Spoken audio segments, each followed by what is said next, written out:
fostered a number of dogs as he looked for a forever home, and you just made another dog's dream come true. Can you tell us about that? Yes, this was amazing. We had a very special case where a dog was flown up from Puerto Rico. His name was Frankie. He was a 6-month-old Shep mix, and he needed to be delivered to his forever home in Massachusetts. So Orbitz.com partnered with me, and we were able to get on the road and find the right dog-friendly stops along the way.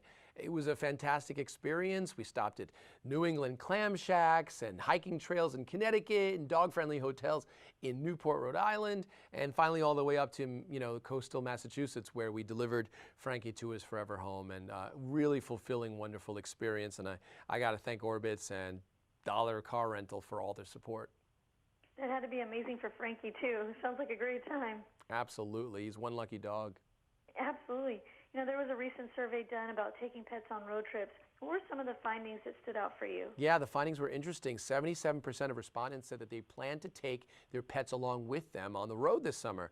It's a tremendous rise from previous years, but it points to what's going on in society, which is dogs are members of the family, and now they're now included in all of our experiences. When we go away on trips now, we're not leaving them at home. We're taking them with us. So we've got to make sure we factor in their needs as well. And what would be a good trip that we could take in our area? Well, for you guys, it's the Pacific road trip.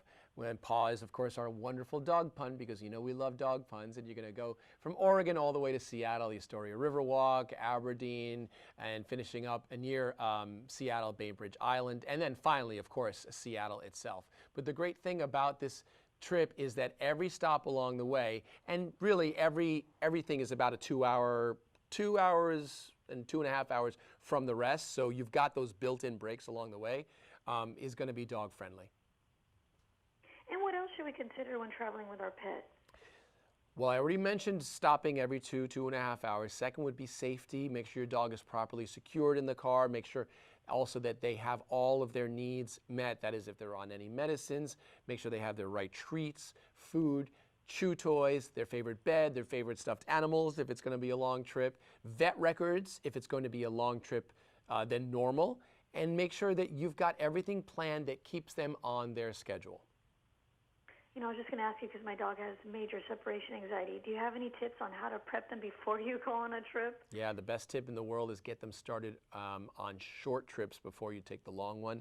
Make sure you associate the car with positive experiences so that when they know they're going in the car, it's a fun, restful, relaxing time. So start with small trips around town. Take them to a dog park, take them to the pet store to pick out a favorite toy, and then take them back home, and then start building from there. That would be my number one tip, is just prepare and associate positive experiences with the car. Do you have any additional tips or information you'd like to share with us? I would go to orbitz.com/dogfriendlyroadtrips to find more information on the one that I just mentioned, the Pacific Northwest, which is a great trip, and I do hope to take it one day myself. And I would also call ahead to any place you're going to go, even if it's already something that you've been to before. Double check, make sure that they know that you're coming with your dog. That way you can make sure there's no extra fees associated with it, that they're ready for you as you're ready for them, and that way you can ensure that it's a safe and fun trip for everyone.